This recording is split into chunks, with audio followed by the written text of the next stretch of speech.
방구석 시황에 오신 것을 환영합니다. 주요 지수부터 빠르게 체크해 보겠습니다. 다우지수가 0.13%, 나스닥이 0.24%, S&P 500 지수가 0.06%, 대부분 강보합권에서 마감을 했습니다. 다만 이 중소형주를 담고 있는 러셀 2000 1.5%가량 올랐습니다. 중소형주가 강한 하루였다고 볼 수가 있겠습니다. 그리고 지금 관심사인 거는 당연히 S&P 500 지수겠죠. 수요일장에서 S&P 500 지수 5,000포인트 선에서 단 몇 포인트만 남겨놓고 도달을 하진 못했는데 목요일 장중에 사상 처음으로 5,000포인트 넘겼지만 마감은 5,000포인트가 안 됐습니다. 4,997.91포인트로 마감을 했습니다. 5,000포인트를 종가 기준으로 언제쯤 넘길지 참 관심사인데요. 이 S&P 500 지수가 4,000 지수를 넘긴 게 2021년 4월 21일이었거든요. 그래서 이번에 5,000을 넘게 된다면 약 3년 만에 이 1,000포인트 구간을 달성하게 되는 겁니다. 그리고 심리 한번 보시죠. 전체적으로 베어가 52%, 불이 48%, 베어리시한 심리가 더 강했지만 전체적으로는 나쁘지 않은 시장이었습니다. 왜냐하면 상승 종목이 56.5%, 하락 종목이 39.6%, 상승한 게 더 많았고요.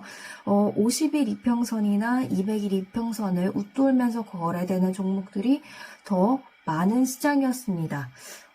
베어리시한데 왜 시장은 그래도 잘 나가고 있는 걸까? 실적 때문에 실적 버프를 받아서란 그런 분석들이 많았습니다. 하지만 이 대형주들이 좀 힘을 못 쓰는 걸 보면 최근 랠리에 대한 지침은 확실히 보인다라는 평가들이 있었습니다. 지금 시장이 주목하고 있는 것 두 가지만 꼽으라고 하면 바로 금리 향방과 실적이 될 수 있을 텐데요. 금리 향방부터 관련해서 체크를 해보시죠. 일단 실업보험 청구 건수 이날 발표됐습니다. 보시면 주간 실업보험 청구 건수가 21만 8천 건이었는데요. 전주 대비 감소했습니다. 9천 건이요. 그리고 2주 연속 실업보험 청구하는 계속 실업보험 청구 건수도 전주 대비 2만 3천 건 줄어드는 모습이었습니다. 실업보험 청구 건수가 줄어들었다. 그만큼 빠르게 노동시장으로 복귀하는 사람들이 많다, 전주 대비 많다라고 해석을 해볼 수가 있겠고요. 또 이 각각의 이번에 나온 수치들, 예상치를 다 하회했어요. 그래도 실업자 보험 청구하는 게 이 정도는 될 줄 알았는데 이거밖에 안 되더라. 노동시장이 생각보다는 강했다라는 시그널로 해석을 할 수 있습니다. 그나마 좀 이건 괜찮지 않나라고 보였던 거는 4주 이동평균인데요. 지난번 발표 수치보다는 조금씩 다 오르는 모습을 보였습니다. 이거를 긍정적인 걸 끄집어낸다면 긍정적으로 볼 수 있지 않을까 싶어요. 1월 고용도 그랬고 굉장히 지금 좋은 지표들이 많이 나오고 있잖아요. 그런데 여기다가 실업보험 청구 건수까지 좀 좋게 나오니까 금리 인하 가능성은 좀 계속해서 조금씩 사그라들고 있는 모습입니다. 시장은 올해 아직까지 한 번, 두 번, 세 번, 네 번, 5번 정도의 금리 인하를 예상하고 있는데요. 이제 3월 금리 인하할 것 같다라는 거는 18.5% 확 줄어들었고요. 5월도 53.8%로 그 가능성이 굉장히 많이 이전에 비해서 줄어든 상황입니다. 5월만 어떻게 반했는지 제가 가져와 봤는데 지금 우리 금리가 미국의 금리가 5.25에서 5.5%거든요. 그러니까 한 번 인하하면 5에서 5.25%의 가능성이 가장 높은 건데 지금 이렇게 인하할 것 같다라는 가능성이 가장 진한 비율이에요. 그런데 일주일 전만 하더라도 60% 가까이 됐었는데 이게 지금 50% 초반, 53%, 54% 이렇게까지 내려와 있는 상황이죠. 고용시장이 너무 좋고 또 지난번에 파월 의장 그리고 다른 연은 총재들도 조금은 매파적인 보수적인 입장을 보이다 보니까 금리 인하 가능성 계속해서 줄어들고 있는 상황입니다. 이렇게 되면 달러 인덱스도 그렇게 크게 오르진 않았지만 유의미하게 하락하는 모습 보이지 않고 있고요. 이에 따라 국채금리는 당연히 높은 수준을 보일 수밖에 없습니다. 고금리가 계속해서 유지될 것으로 보이니까요. 기준이 될 수 있는 10년물 보시면요. 4.152%를 기록했는데요. 전일 대비 오르는 모습을 보여줬습니다. 그리고 한 달 추이를 봐도 출렁거림은 있지만 우상향 곡선을 그리는 듯한 모습 보여주고 있죠. 전체적인 그림 살펴봤다면 이제는 종목별 흐름도 한번 보겠습니다. 핀비즈의 히트맵인데요. 보시면 박스들이 큰 게 시가총액이 큰 종목들이거든요. 그런데 대부분 뭐 초록색을 띄어도 짙은 녹색을 띠거나 아니면 붉은색을 띠고 있는 것을 볼 수가 있습니다. 붉은색은 하락했다는 의미고요. 초록색이 밝을수록 많이 올랐다는 건데 대형주들 힘을 많이 못 썼다는 것을 알 수 있죠. 그래서 S&P 500 지수의 상승률이나 나스닥, 다우 이런 주요 지수들의 상승률이 대체적으로 크지 않았다는 것을 가늠해 볼 수가 있겠습니다. 섹터별로 보자면 엔비디아 지금 좀 오르고 내리고 요새 이렇게 하고 있는데 그 외에 다른 반도체 관련 종목들은 괜찮은 흐름들을 보였단 말이죠. 조금 이따 보겠지만 실적 관련된 ARM의 실적 관련된 이슈가 있었습니다. 이날 특징주도 함께 보시죠. 실적에 따라 움직인 기업들을 특징주로 한번 분류해 봤는데요. 일단 실적 전체적으로 한번 커버업을 해보자면 지금까지 S&P 500 중에서 64%가 실적을 발표했는데 81%가 예상치를 상회한 순이익, 63%가 예상치를 상회한 매출을 발표했습니다. 실적이 나쁘지 않다 보니까 이런 코멘트가 있더라고요.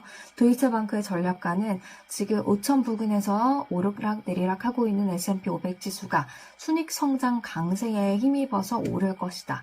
기본적인 시나리오는 5,100이고요. 그리고 부 케이스, 강세의 흐름을 예상할 경우에는 5,500까지도 갈 수 있다.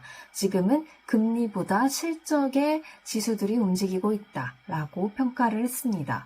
5,500까지 정말 갈 수 있을지 한번 지켜보시는 것도 좋을 것 같습니다. 특징주 중에서 ARM을 오늘 빼놓을 수가 없습니다. 단연 많이 오른 종목이에요. 오늘 장에서 47.89%나 오르면서 정말 폭등한 종목이라고 할 수 있겠는데요.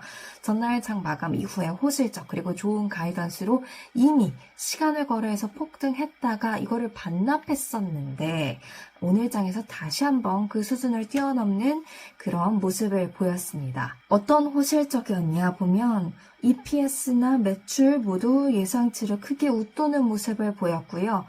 이제 가이던스를 제시했는데 이게 전문가들의 컨센서스보다 훨씬 더 높게 나왔습니다. 그러면서 시장이 좋게 반응한 것으로 보여요. 이 ARM은 칩 설계 업체입니다. 다들 잘 아시죠?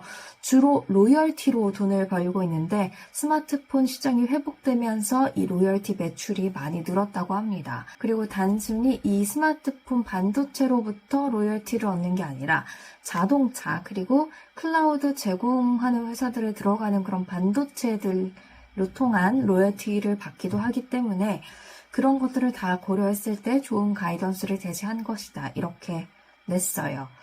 그리고 이 ARM의 폭등으로 연관해서 볼 수 있는 것들이 좀 있었는데 소프트뱅크, 일본 증시에 상장되어 있습니다. 그래서 어제 소프트뱅크의 주가 11% 급등세를 보였거든요. 일본 증시는 오늘도 열립니다. 그래서 오늘 흐름 어떻게 가져가는지 보시면 좋을 것 같습니다. 이 소프트뱅크는 ARM의 유통 주식 90%를 갖고 있기 때문에 관계가 깊다고 할 수 있을 것 같고요.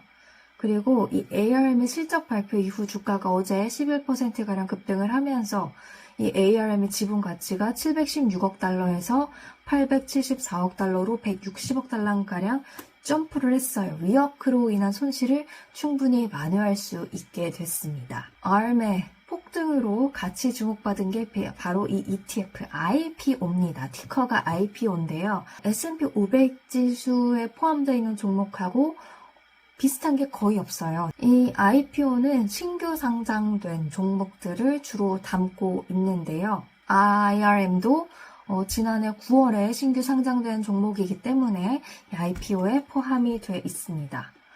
보시면 여기 보유 비중 10위에 올라가 있죠. 우리의 쿠팡도 여기 있고요. 왜 IPO가 주목을 받았냐? RM S&P 500 지수에도 나스닥 100 지수에도 포함이 되어 있지 않고 또 대형 반도체 ETF라고 다 포함되어 있지도 않습니다. 그래서 투자를 하고 싶다? ETF로 투자를 하고 싶다 하시면 이 IPO도 한 가지 방법이 될 수 있는 겁니다. 이날 3.43% 올랐습니다. 실적을 움직인 또 다른 특징주 디즈니가 있는데요. 마찬가지로 전날 장 마감 이후에 실적을 발표했습니다. 이날 11.5% 급등하면서 $110대로 주가 종가 올라왔고요. 보시면 EPS 예상치보다 좋았고요. 매출은 소폭 안 좋았습니다. 하지만 주가가 이렇게 오른 거는 2024 회계연도의 주당 순이익을 좋게 예상을 했고요. 그리고 비용 절감 목표를 세웠던 게 있는데 이게 초과 달성할 것 같다라는 긍정적인 시그널을 보냈습니다. 이 외에도 자사주 매입, 배당금 50% 증액 등 여러 가지 좋은 코멘트들, 좋은 그런 제시들이 있었고요. 밥 아이거 CEO는 Disney is finally on the path towards success again. 디즈니가 다시 한번 성공의 기로에 올라선 것 같다. We have turned the corner and entered a new era for our company. 우리가 이제 힘든 시기 코너를 지났고 새로운 시대를 열 것이다 라고 좋게 평가를 했습니다. 그러면서 디즈니의 주가 오랜만에 많이 뛰었습니다. 페이팔도 실적에 따라 움직인 특징주라고 할 수 있는데요. 이거는 하락했어요. 11% 넘게 하락을 했고요. EPS, 매출 다 좋았지만 예상치보다 좋았지만 가이던스가 좀 부진했습니다.